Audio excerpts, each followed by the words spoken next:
Today, Will wonders about the sound of the ocean. And wondering, do other people find it therapeutic and put them in a happy mood just by sitting and watching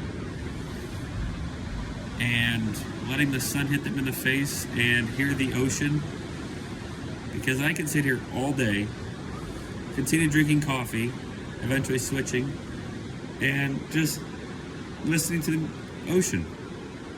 Right now, no one's fighting, everyone's getting along, all the kids are happy. They're gonna go play in the sand soon, but it's a little too cold to get in the water for my likings, but they might.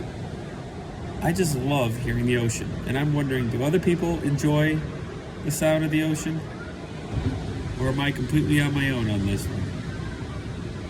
There's something about being a Midwesterner, being near the ocean. I wonder, do you find it relaxing?